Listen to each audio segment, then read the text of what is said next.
विद्या की देवी माँ सरस्वती को प्रणाम करते हुए हमने पिछली वीडियो में जो 16.2 के सवाल छोड़े थे उसके आगे से लेते हैं। सवाल नंबर 4 हमने 3 उस वीडियो में कंप्लीट कर लिया था। सवाल नंबर 4 अब हम ले रहे हैं। 2 लंब वृत्तीय बेलनों की त्रिज्याओं का अनुपात 2:3 है एवं ऊंचाइयों का अनुपात 5:4 है, तो दोनों बेलनों के आयतनों का अनुपात ज्ञात कीजिए। यहां पर हमें त्रिज्याओं का अनुपात दे रखा है। 2 अलग अलग बेलन हैं, दोनों की त्रिज्याएं, जैसे हम बेलन की त्रिज्या को जब r से व्यक्त करते हैं तो 2 अलग अलग बेलन हैं, तो उनकी त्रिज्याओं को हम r1 और r2 से प्रदर्शित करेंगे। तो त्रिज्याओं का अनुपात दे रखा है, इसका मतलब यह है कि R1 और R2 का जो अनुपात है उसको हम इस तरह से लिख सकते हैं, R1/R2 बराबर कितना दे रखा है, 2:3। वह एक और चीज दे रखी है, ऊंचाइयों का अनुपात। अब दोनों की ऊंचाई h से प्रदर्शित करेंगे तो 2 अलग अलग बेलन है, तो H1 और H2 हम उन्हें मान लेंगे। तो H1/H2 दोनों बेलनों की ऊंचाइयों का अनुपात दे रखा है 5:4। अब हमें आयतनों का अनुपात निकालना है उन दोनों बेलनों के। तो यहां पर हम डायरेक्ट आयतनों का अनुपात लगा देते हैं। आयतनों का अनुपात, तो दोनों के बेलनों के आयतनों के सूत्रों को ऊपर और नीचे बट्टे में रख देते हैं, यानी अनुपात में रख देते हैं। तो आयतन का सूत्र बेलन का होता है πr²h। अब πr²h होता है, पहले बेलन का r1 त्रिज्या है और h1 ऊंचाई है, तो हम यहां लिखेंगे πr1²h1। इसी तरह से दूसरे बेलन की त्रिज्या r2 है और ऊंचाई h2 है, तो हम इसको लिखेंगे πr2²h2। इस तरह से हम इनके सूत्रों को रख देंगे। तो आप देखेंगे पाई की वैल्यू तो दोनों में समान होती है, तो पाई की वैल्यू तो पाई से पाई कट गई। इसके बाद हम यहाँ वैल्यू रखते हैं R1 और R2 की। तो R1/R2 की वैल्यू है 2/3, क्योंकि इन दोनों पे स्क्वायर लग रहा है तो हम होल स्क्वायर लगा सकते हैं। इसके बाद H1/H2 की वैल्यू है 5/4। इसको हम सॉल्व कर लेंगे तो 2 का स्क्वायर होता है 4, 3 का स्क्वायर होता है 9 इंटू 5/4। 4 से 4 यहाँ कैंसिल हो गए। ऊपर आप देखेंगे कि 5 एकम 5 आ रहा है और 9 एकम यहाँ पे 9 आ रहा है, तो हम इसे अनुपात में इस तरह से लिख सकते हैं 5:9। अगला सवाल ले लेते हैं। सवाल नंबर 5। एक ठोस बेलन का संपूर्ण पृष्ठीय क्षेत्रफल 462 सेंटीमीटर स्क्वायर है, मतलब total surface area 462 centimetre square है, और उसका वक्र पृष्ठीय क्षेत्रफल यानी कि CSA, मैं यहाँ कोष्टक में लिख देता हूं CSA ताकि इंग्लिश मीडियम के बच्चे भी समझ सके, जो है वो संपूर्ण पृष्ठीय क्षेत्रफल का यानी TSA का 1/3 है, अर्थात 1/3 है। 1/3 मतलब 1/3। तो बेलन का आयतन ज्ञात करना है, यानी वॉल्यूम ऑफ सिलेंडर फाइंड करना है। चलिए सॉल्यूशन करते हैं। और ये मुझे लगता है कि इस प्रश्नावली का सबसे मोस्ट क्वेश्चन हो सकता है। बहुत अच्छा क्वेश्चन है, बहुत मोस्ट क्वेश्चन है। आप ध्यान से देखिए। सबसे पहले तो हमें जो दिया गया है वो लिखना है। दिया क्या गया है कि बेलन का संपूर्ण पृष्ठीय क्षेत्रफल 462 है। तो क्या दिया गया है, संपूर्ण पृष्ठीय क्षेत्रफल बराबर 462 सेंटीमीटर स्क्वायर। तो फिलहाल हम इसमें सूत्र रखने वाले हैं। सूत्र रखते हैं। संपूर्ण पृष्ठीय क्षेत्रफल का सूत्र क्या होता है, 2πr कोष्टक h प्लस r बराबर 462। इसको हम थोड़ा और आगे बढ़ाते हैं, ब्रैकेट को ओपन करते हैं।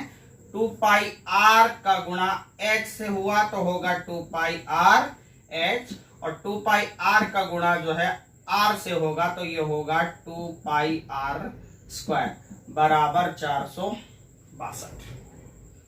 हम इसको समीकरण नंबर 1 नाम दे देते हैं। यहां तक हम सॉल्व करेंगे इसको।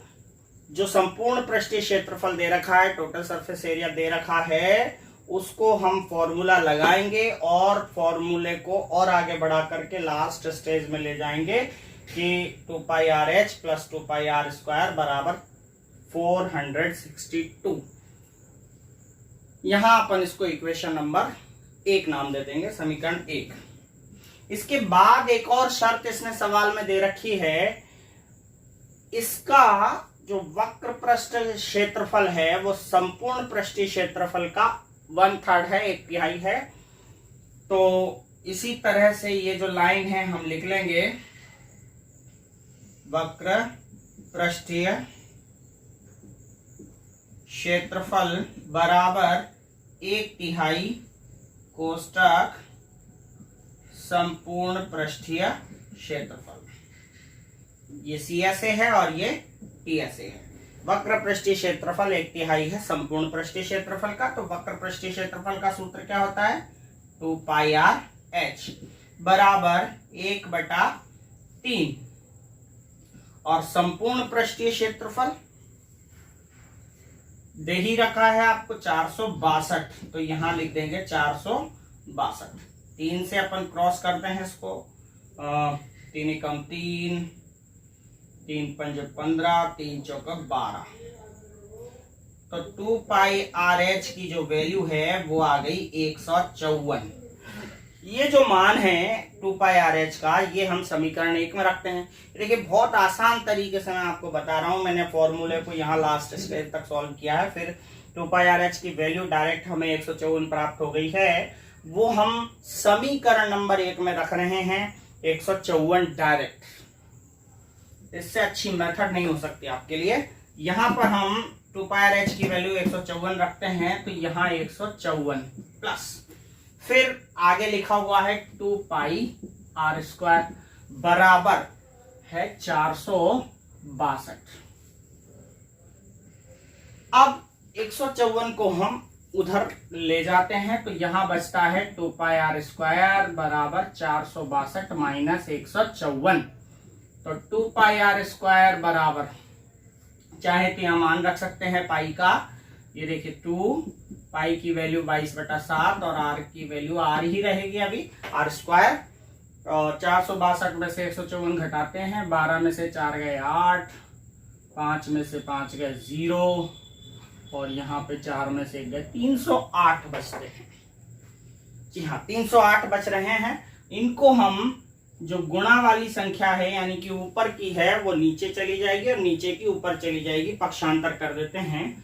तो यहाँ आर स्क्वायर बराबर 308 गुणा ये जो 7 है नीचे था वो चला जाएगा ऊपर, और 22 और 2 नीचे आते हैं।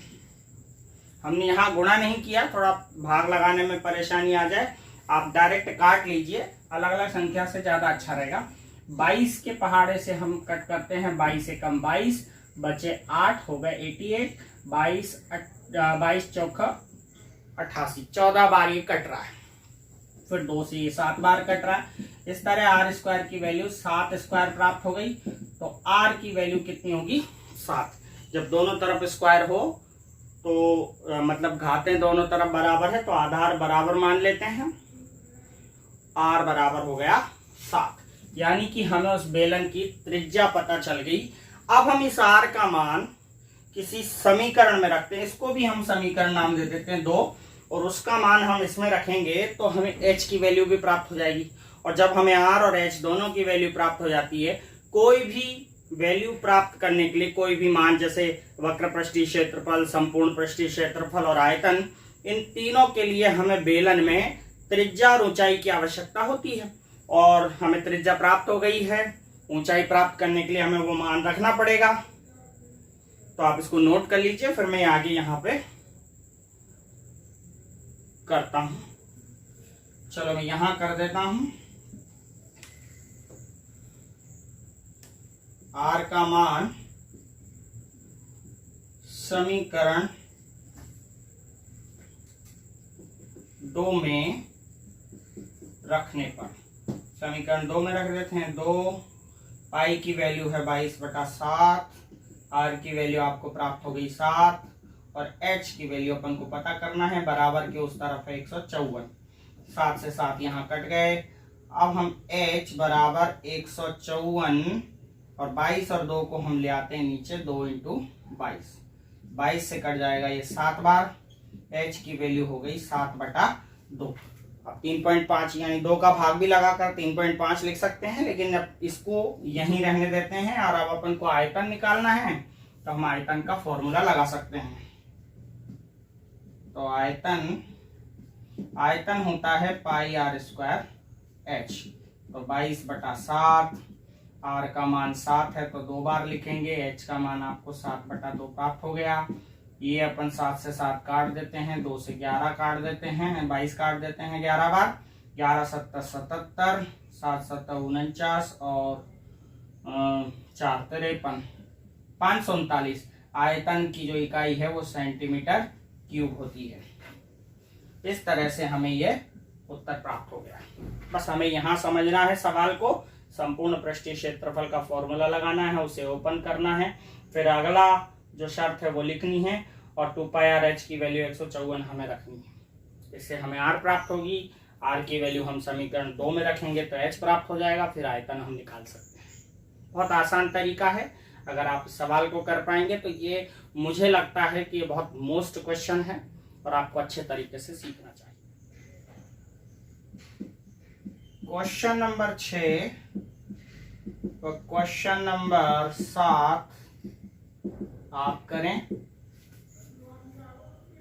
क्वेश्चन नंबर 7 आपको क्यों करना है, 6 आपको क्यों करना है मैं बता देता हूं। क्वेश्चन नंबर 6 में दे रखा है एक बेलन का वक्र पृष्ठीय क्षेत्रफल 660 सेंटीमीटर है स्क्वायर तथा उसकी ऊंचाई 15 है, तो आपको उसका आयतन ज्ञात करना है। देखिए आपको जब यहाँ पे वक्र पृष्ठीय क्षेत्रफल बराबर 660 सेंटीमीटर स्क्वायर दे रखा है, तो आपको यहाँ वक्र पृष्ठीय क्षेत्रफल का सूत्र लगाना है 660। मैं क्वेश्चन नंबर 6 यही बता रहा हूं आपको। वक्र पृष्ठीय क्षेत्रफल 660 सेंटीमीटर स्क्वायर है और उसकी ऊंचाई 15 सेंटीमीटर है, तो आपको उसका आयतन ज्ञात करना है। तो सबसे पहले आपको जो दिया गया है उसका फॉर्मूला लगाएंगे और आपको ऊंचाई भी दे रखी है, तो मैं यहाँ ऊंचाई लिख देता हूं h बराबर 15 सेंटीमीटर। अब आपको यहाँ वैल्यू रखनी है 2, 22/7 इस पाई की वैल्यू, r की वैल्यू ज्ञात करनी है पहले और h की वैल्यू दे रखी है 15 बराबर 660। अब आप अगर इसको सॉल्व करेंगे तो पहले r की वैल्यू प्राप्त कर लेंगे और r की वैल्यू प्राप्त कर लेंगे तो आयतन का फॉर्मूला लगा के आयतन भी निकाल लेंगे। बहुत आसान है।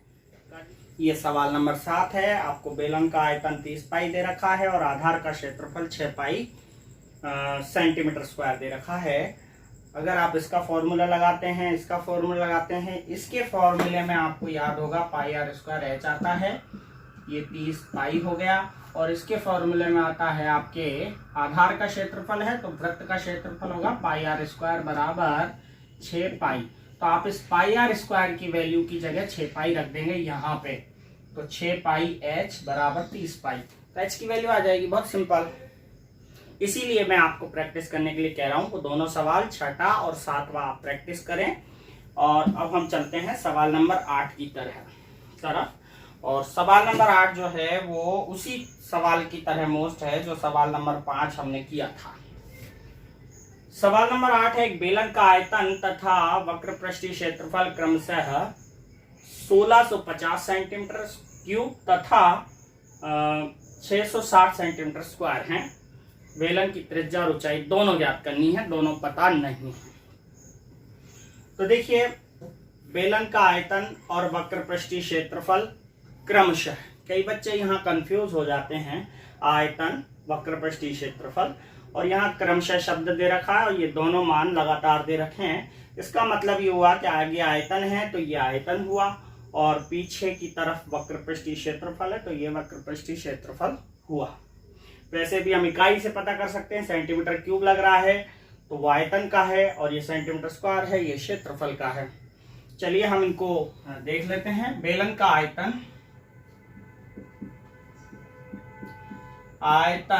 बराबर है 1650 सेंटीमीटर क्यूब। तो आयतन का फॉर्मूला लगा देते हैं, क्या होता है, पाई आर स्क्वायर एच बराबर 1650।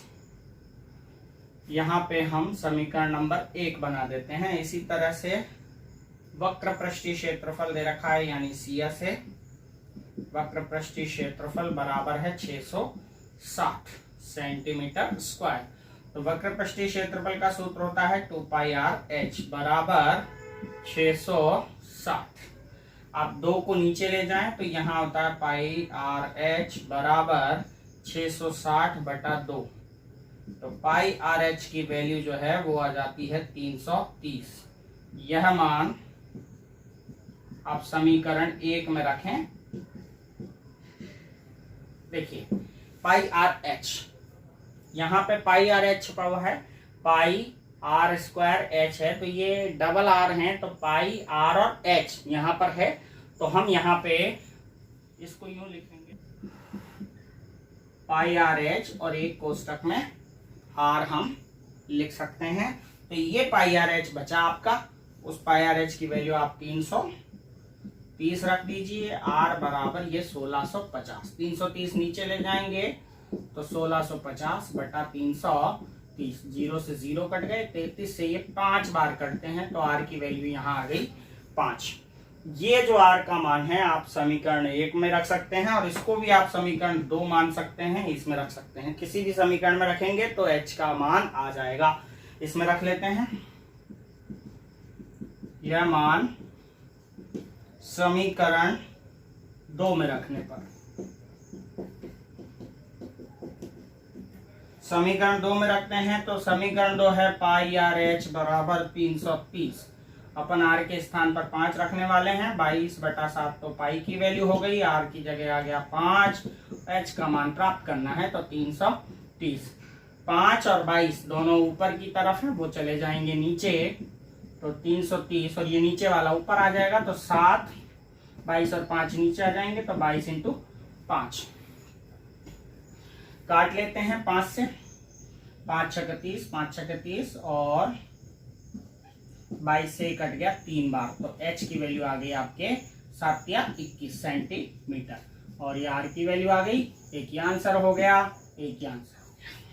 ठीक है, बहुत सीधा सवाल है, लेकिन थोड़ा सा आपने को फॉर्मूले में ध्यान रखना है कि आयतन का फॉर्मूला दे रखा है और आयतन की वैल्यू दे रखी है और वक्र पृष्ठीय क्षेत्रफल की वैल्यू दे रखी है।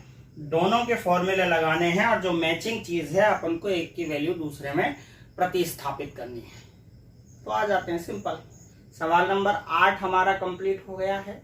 सवाल नंबर 9, क्वेश्चन नंबर 9 आपको करना है, बिकॉज त्रिज्या और ऊंचाई दोनों ही चीजें दे रखी हैं, और जब त्रिज्या और ऊंचाई दे रखी हो तो बेलन में कुछ भी पूछे आप ज्ञात कर सकते हो, अगर आपको सभी फॉर्मूले ज्ञात हैं। तो क्वेश्चन नंबर 9 आप कीजिएगा। एक और मोस्ट क्वेश्चन मैं आपके लिए बताने जा रहा हूं, क्वेश्चन नंबर 10। क्वेश्चन नंबर 10 है, 20 मीटर गहरा और 7 मीटर व्यास का एक कुआं खोदा गया। इसे निकाली गई मिट्टी से 22 मीटर × 14 मीटर माप का एक चबूतरा बनाया गया। चबूतरे की ऊंचाई ज्ञात कीजिए।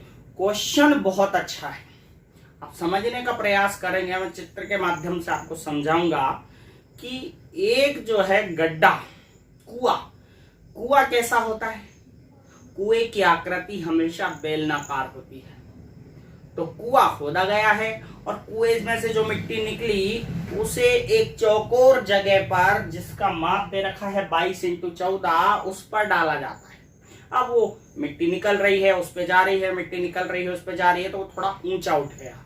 ऊंचा उठने से मतलब है कि अपन को बस उसकी जो दोनों डायमेंशन है, लंबाई चौड़ाई, वो तो दे रखी हैं, लेकिन हमें वो कितना ऊंचा उठा है उसका पता करना है। तो आप इस बात का ध्यान रखिएगा, जब एक जगह से चीज दूसरी जगह जा रही है, चीज तो उतनी ही है, मतलब उसकी मात्रा उतनी ही है, तो उसका आयतन ही भी उतना ही होगा। यानी कि कुएं से निकाली गई मिट्टी को चबूतरे पे डाल दिया तो कुआं तो हो गया बेलन। तो बेलन में जो मिट्टी थी उसका आयतन वो चबूतरा क्या बन जाएगा भाई, चौकोर जगह पे डाला गया है तो चबूतरा जब उठेगा तो वो घनाभ बन जाएगा। तो यानी बेलन के आयतन का मान घनाभ के आयतन के मान के बराबर होगा। ये देखिए आप, ये तो कुआं खोदा गया, इस कुएं से जो मिट्टी थी वो इस जगह पे डाली गई, निकाल करके यहाँ डाली गई तो इसका तल कुछ ऊंचा उठ गया मिट्टी डालने से, ये इतना ऊंचा हो गया। तो ये जो कुआं है वो तो हो गया बेलन और चबूतरा है वो हो गया आपके घनाभ। तो यहां हम लिखते हैं जो दी गई मापें हैं, सबसे पहले हम उन्हें लिखेंगे। 20 मीटर गहरा तो कुआं यानी बेलन की गहराई, इस गहराई को हम h कहेंगे, h, और वो है 20 मीटर। इसके बाद इसकी त्रिज्या कितनी है और व्यास दे रखा है, व्यास हम 2r बोलते हैं और 2r दे रखा है 7, तो r के मान हो जाएंगे 7/2 मीटर। माप मीटर में दे रखे हैं। ये तो कुएं के माप हो गए। इसके बाद हम आते हैं चबूतरे के माप पर, और चबूतरा कौन सी आकृति है आप समझ गए होंगे, घनाभ। तो घनाभ की मापें क्या क्या दे रखी हैं, सबसे पहले तो 20 × 14 मीटर माप दे रखा है, इसका मतलब ये लंबाई है और ये चौड़ाई है। तो लंबाई हम कैपिटल L में लिख लेते हैं 22 मीटर, और चौड़ाई वो जो है 14 मीटर कैपिटल B लिख लेते हैं। अब हमें पता करना है इसकी ऊंचाई, तो ऊंचाई को हम h मान लेते हैं और यहाँ क्वेश्चन मार्क लिख देते हैं। तो इस तरह से तो हमें क्वेश्चन लिखना है कि भाई जो दिया है वो किस तरह से रिप्रेजेंट किया जाए। अब आगे सवाल को कैसे सॉल्व करेंगे, एक जगह से मिट्टी गई दूसरी जगह गई, दोनों मिट्टी तो वही है, मिट्टी का केवल रूप बदला है, पहले बेलन में थी फिर घनाभ में आ गई, तो आयतन नहीं बदलेगा रूप बदलेगा। तो हम यहां लिखेंगे चबूतरे पर डाली गई मिट्टी का आयतन बराबर कुएं से निकाली गई मिट्टी का आयतन।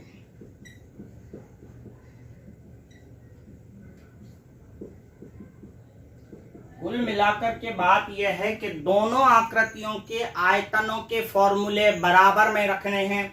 तो ये चबूतरा तो घनाभ है, तो घनाभ का आयतन लगा दीजिए L × B × H, बराबर में कुएं से निकाली गई मिट्टी कुएं में थी यानी बेलन में थी, तो बेलन के आयतन का सूत्र लगा दीजिए πr²h।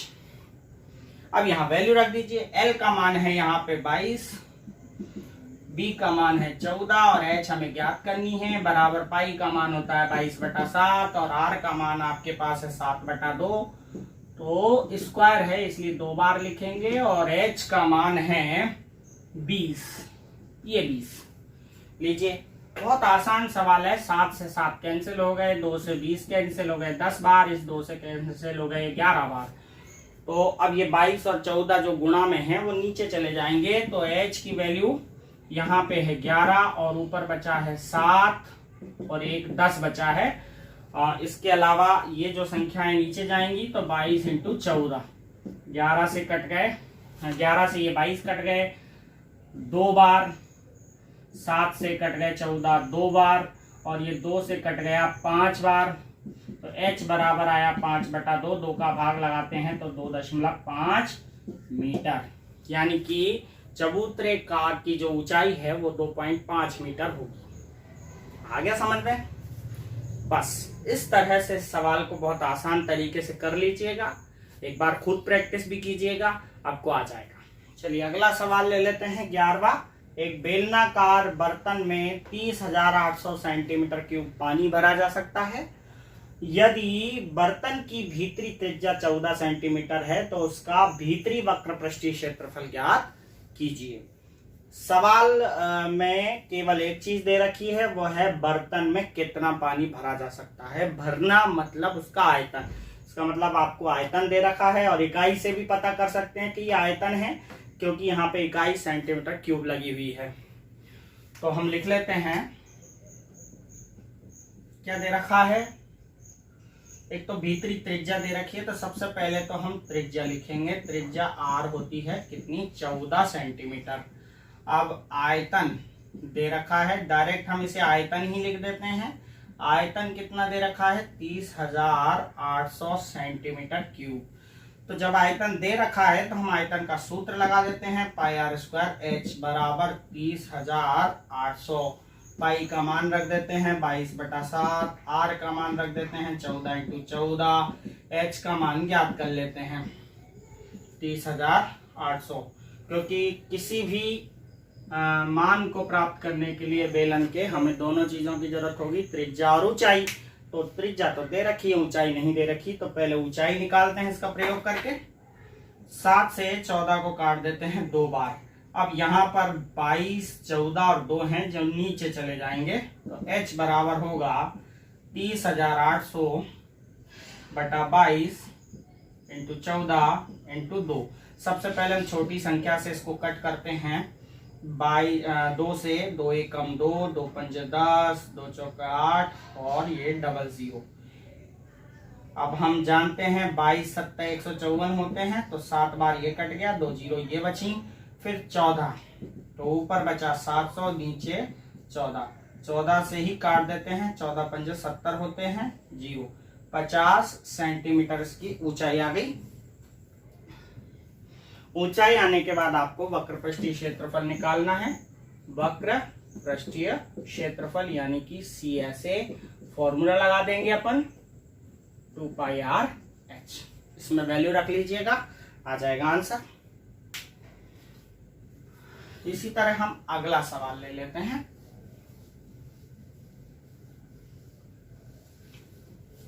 ये मैं आधे अधूरे सवाल यहाँ पर इसलिए छोड़ रहा हूं कि आप खुद प्रैक्टिस कर सकें।